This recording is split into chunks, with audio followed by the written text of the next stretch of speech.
നിങ്ങൾ full time ഫോണിലാണ്, ഇൻസ്റ്റാഗ്രാമിൽ ഇങ്ങനെ സ്ക്രോൾ ചെയ്യുക, അതുപോലെ മൂവീസും സീരീസും ഇങ്ങനെ കണ്ടുകൊണ്ടിരിക്കുക, അതുപോലെ ഇതുപോലെ യൂട്യൂബ് വീഡിയോസ് ഇങ്ങനെ കണ്ടുകൊണ്ടിരിക്കുക, ഇങ്ങനെ നിങ്ങൾ ഫോൺ അഡിക്ഷനിലാണെന്നുണ്ടെങ്കിൽ അപ്പോൾ ആ സമയത്ത് നിങ്ങൾക്ക് യൂസ് ചെയ്യാൻ പറ്റുന്ന ഒരു ആപ്ലിക്കേഷനാണ് 1 സെക്കൻഡ് എന്നുള്ള ഈ ഒരു ആപ്ലിക്കേഷൻ. അപ്പോൾ ഈ ഒരു ആപ്ലിക്കേഷൻ അത് നിങ്ങൾ ജസ്റ്റ് നിങ്ങൾക്ക് ഏത് ആപ്ലിക്കേഷനാണോ ഡിസ്ട്രാക്ട് ചെയ്യുന്നത് ആ ഒരു ആപ്ലിക്കേഷൻ സെലക്ട് ചെയ്ത് കൊടുത്തു കഴിഞ്ഞാൽ പിന്നീട് നിങ്ങൾ ആ ഒരു ആപ്ലിക്കേഷൻ യൂസ് ചെയ്യുന്ന സമയത്ത് 1 സെക്കൻഡ് നിങ്ങൾ ജസ്റ്റ് ഒന്ന് ഇങ്ങനെ ശ്വാസം മുകളോട്ടേക്ക് വിട്ടിട്ട് ജസ്റ്റ് ഒന്ന് താഴ്ത്തി നോക്കൂ.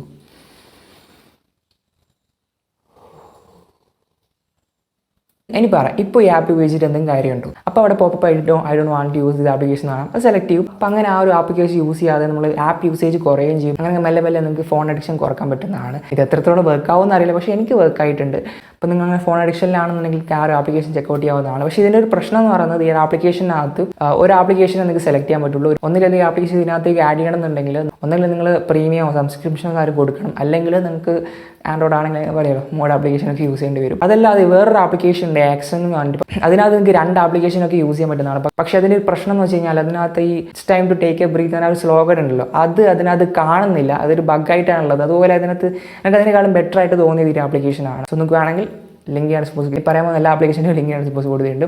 സോ ഇത് ഉൾപ്പെടെയുള്ള 5 യൂസ്ഫുൾ ആപ്ലിക്കേഷനെ പറ്റിയാണ് ഇന്ന് ഞാൻ നിങ്ങൾക്ക് കാണിച്ചു തരാൻ പോകുന്നത്. So hello guys, welcome back. നമ്മളെങ്ങനെ ഒരു ഫോട്ടോയിൽ ബാക്ക്ഗ്രൗണ്ട് ബ്ലർ ചെയ്യുക? ഒന്നെങ്കിൽ സ്നാപ്സീഡ് ഉപയോഗിക്കും, അല്ലെങ്കിൽ പിക്സാർഡോ അല്ലെങ്കിൽ വേറെ ആപ്ലിക്കേഷൻ യൂസ് ചെയ്തിട്ട് ബാക്ക്ഗ്രൗണ്ട് കട്ട് ചെയ്തിട്ട് ബാക്ക്ഗ്രൗണ്ട് എറേസ് ചെയ്യും. അപ്പോൾ അങ്ങനെ ചെയ്യുകയാണെന്നുണ്ടെങ്കിൽ നിങ്ങൾക്ക് ഒരു റിയലിസ്റ്റിക് ബ്ലർ കിട്ടില്ല. അതല്ല, നിങ്ങൾക്ക് ബാക്ക്ഗ്രൗണ്ടും ബ്ലർ ചെയ്യണം, സബ്ജക്റ്റും ഫോക്കസ് ചെയ്യണം. അത് മാത്രമല്ല സബ്ജക്റ്റിന് അടുത്തുള്ള ഒബ്ജക്റ്റും ഫോക്കസ് ചെയ്യണം. അങ്ങനെ DSLR like depth blur create ചെയ്തെടുക്കാൻ വേണ്ടി യൂസ് ചെയ്യാവുന്ന ഒരു ആപ്ലിക്കേഷനാണ് റീൽസ് എന്നുള്ള ഈ ഒരു ആപ്ലിക്കേഷൻ. നിങ്ങൾ ഇൻസ്റ്റാഗ്രാം റീൽസിനകത്തൊക്കെ ഇതിനെപ്പറ്റി കുറേ വീഡിയോസ് കണ്ടിട്ടുണ്ടാവും.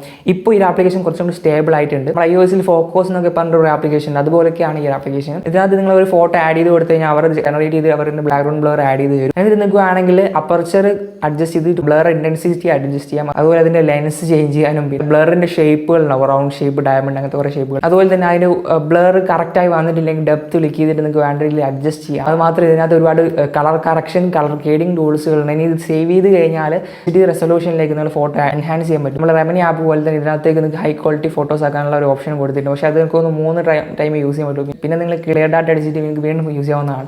അതല്ലാതെ നിങ്ങൾക്ക് മാനുവൽ ക്യാമറ ആപ്ലിക്കേഷൻ ഇതിനകത്ത് അവൈലബിൾ ആണ്. പക്ഷേ അതിനകത്ത് നിങ്ങൾ വീഡിയോ റെക്കോർഡ് ചെയ്യുമ്പോൾ വാട്ടർമാർക്ക് ഉണ്ട്. ഇങ്ങനെ ഒരു ആപ്ലിക്കേഷൻ നിങ്ങൾ നോക്കുകയാണെന്നുണ്ടെങ്കിൽ നിങ്ങൾക്ക് ഈ ആപ്ലിക്കേഷൻ ചെക്കൗട്ട് ചെയ്യാവുന്നതാണ്. നിങ്ങൾ ഫോണിൻ്റെ ബട്ടൺസ് കേടായി, അതായത് നിങ്ങളെ വോളിയം ബട്ടൺസ്, നിങ്ങളെ പവർ ബട്ടണൊക്കെ കേടായിട്ടുണ്ടെങ്കിൽ ആ സമയത്ത് നിങ്ങൾക്ക് ഈ ബട്ടൺസ് ഒക്കെ വർക്ക് ചെയ്യണമെന്നുണ്ടെങ്കിൽ നിങ്ങൾക്ക് യൂസ് ചെയ്യാവുന്ന ഒരു ആപ്ലിക്കേഷനാണ് അസിസ്റ്റീവ് ടച്ച് എന്ന് പറഞ്ഞിട്ടുള്ള ഈ ഒരു ആപ്ലിക്കേഷൻ. ഇത് നിങ്ങൾ പണ്ട് iOS പോലെ കസ്റ്റമൈസ് ഒക്കെ ചെയ്യാൻ വേണ്ടി യൂസ് ചെയ്ത ആപ്ലിക്കേഷൻ, ആ ഒരു ടൈപ്പ് ആപ്ലിക്കേഷനാണ്. നിങ്ങളുടെ പ്ലേ സ്റ്റോറിനകത്ത് അസിസ്റ്റീവ് ടച്ച് എന്ന് സെർച്ച് ചെയ്ത് കഴിഞ്ഞാൽ ഒരുപാട് ആപ്ലിക്കേഷൻ ഉണ്ടാവും. അതിൽ ഫസ്റ്റ് ഇറങ്ങിയ അസിസ്റ്റീവ് ടച്ചിൻ്റെ മെയിൻ ഒരു ഒറിജിനൽ ആപ്പ് ഉൾപ്പെടെ ഒരുപാട് ആപ്ലിക്കേഷൻ ഉണ്ട്. അതിനകത്തൊക്കെ പരസ്യമുണ്ട്, പിന്നെ അത്ര സ്റ്റേബിൾ ആയിട്ട് നിങ്ങൾക്ക് തോന്നിയില്ല. പക്ഷേ ഈ ഒരു ആപ്ലിക്കേഷൻ എന്ന് പറയുന്നത് പരസ്യവും ഇല്ല, അതുപോലെ തന്നെ ഭയങ്കര ക്ലീൻ UI ആണ്. ഈ ഒരു ആപ്ലിക്കേഷനകത്ത് നിങ്ങൾക്ക് വോളിയം കൺട്രോൾ ചെയ്യാം, ലോക്ക് ആക്കാം ഫോൺ പവർ ബട്ടൺ ഇല്ലാതെ. അതുപോലെ പവർ ബട്ടൺ ലോങ് പ്രസ് ചെയ്താലുള്ള ഒരു റീസ്റ്റാർട്ട് ബട്ടൺ ഉള്ളത് അതൊക്കെ അതിനകത്ത് കിട്ടും. അതുപോലെ സ്ക്രീൻഷോട്ട്, സ്ക്രീനിൻ്റെ കോഡ്, അങ്ങനെ നമ്മുടെ ഫോണിനകത്ത് നോട്ടിഫിക്കേഷനകത്തും അവിടെയൊക്കെയുള്ള ടൂൾസ് ഒക്കെ അതിനകത്ത് നിങ്ങൾക്ക് സെറ്റ് ചെയ്തെടുക്കാൻ പറ്റുന്നതാണ്. അതുപോലെ സെറ്റിംഗ്സിനകത്ത് ലോങ് പ്രസ് ചെയ്താൽ ലോക്ക് ചെയ്യണം, അതുപോലെ ഡബിൾ ടാപ്പ് ചെയ്ത് എന്ത് ആക്ഷൻ കൊടുക്കണം എന്നൊക്കെ, അങ്ങനെ എല്ലാം നിങ്ങൾക്ക് സെറ്റ് ചെയ്യാൻ പറ്റുന്ന ഒരു ആപ്ലിക്കേഷനാണ്. ഇനി നിങ്ങളൊരു ടു ഡു ലിസ്റ്റ് ആപ്ലിക്കേഷൻ നോക്കുകയാണെന്നുണ്ടെങ്കിൽ അത്യാവശ്യം നിങ്ങളൊരു ക്ലീൻ ആയിട്ടുള്ള UI ഒക്കെ കൊടുത്തിട്ടുള്ള ഒരു ആപ്ലിക്കേഷനാണ് പ്രോസ്പർ എന്ന് പറയുന്നത്.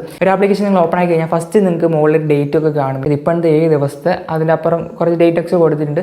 അതിന് താഴെയായിട്ട് നിങ്ങൾക്ക് ഇന്ന് എന്തൊക്കെ കാര്യം ചെയ്യണമെന്നുണ്ടെങ്കിൽ നിങ്ങൾക്ക് അതിൻ്റെ ടു ഡു ലിസ്റ്റ് കാണാം.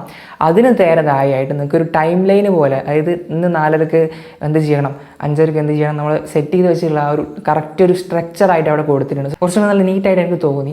അപ്പോൾ ഇങ്ങനെ ഒരു ആപ്ലിക്കേഷൻ നിങ്ങൾ നോക്കുകയാണെന്നുണ്ടെങ്കിൽ നിങ്ങൾക്ക് ചെക്കൗട്ട് ചെയ്യാവുന്നതാണ്. ആൻഡ് നിങ്ങളൊരു സിമ്പിൾ ടൂൾസ് ആപ്ലിക്കേഷൻ നോക്കുകയാണെന്നുണ്ടെങ്കിൽ നിങ്ങൾക്ക് വേണ്ട ടെക്സ്റ്റ് എഡിറ്റിംഗ് ടൂൾസുകളുണ്ടോ, ടെക്സ്റ്റ് ബേസ് വാട്സപ്പിലൊക്കെ ടൈപ്പ് ചെയ്യുമ്പോൾ യൂസ് ചെയ്യുന്ന ഒരുപാട് ടൈപ്പ് വഴികളും, അതുപോലെ തന്നെ നമ്മൾ ഇമേജ് റീസൈസ് ചെയ്യാനും പേപ്പറിൽ ഗ്രേഡിയൻ വാൾപേപ്പേഴ്സ് സെറ്റ് ചെയ്യാൻ അങ്ങനത്തെ ഇമേജ് ടൂൾസുകൾ, അതുപോലെ കാൽക്കുലേറ്റ് ടൂൾസ് ലൈക്ക് പെർസെൻറ്റേജ് കണ്ടുപിടിക്കുക, അതുപോലെ ഒരു പ്രൊഡക്റ്റിന് ഡിസ്കൗണ്ട് ചെയ്യുക, അങ്ങനത്തെ കുറേ കാൽക്കുലേഷൻ ടൂൾസുകൾ, അങ്ങനെ യൂണിറ്റ് കൺവേർട്ടർ ടൂൾസുകൾ, അതുപോലെ QR കോഡ് ജനറേറ്റ് ചെയ്യുക, അതുപോലെ ഒരു കോയിൻ ജനറേറ്റ് ചെയ്ത് അങ്ങനത്തെ നമ്മൾ സിമ്പിൾ ടൂൾസുകളൊക്കെ ഉണ്ടല്ലോ, അതൊക്കെ ഉൾപ്പെടുന്ന ഒരു ചെറിയൊരു സിമ്പിൾ ടൂളി എന്ന് പറഞ്ഞിട്ടൊരു ആപ്ലിക്കേഷനാണ്. നിങ്ങൾക്ക് അങ്ങനെ ഒരു ആപ്ലിക്കേഷൻ നോക്കുകയാണെന്ന് ചെക്കൗട്ട് ചെയ്യാവുന്നതാണ്. അപ്പോൾ ഇതിൻ്റെയൊക്കെ ലിങ്ക് ആണ് സപ്പോസ് കൊടുത്തിട്ടുണ്ട്. അപ്പോൾ എന്തായാലും ഇത്രയൊക്കെയാണ് ആ ഒരു 5 ആപ്ലിക്കേഷൻ എന്ന് പറയുന്നത്.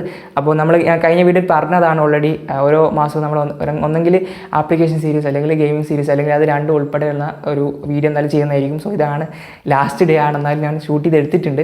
അപ്പോൾ എന്തായാലും ഇന്നത്തെ കുറിച്ച് ലൈക്ക് ചെയ്യുക, സബ്സ്ക്രൈബ് ചെയ്ത് അടുത്ത് വീഡിയോ കാണാം. Thanks for watching. ബൈ.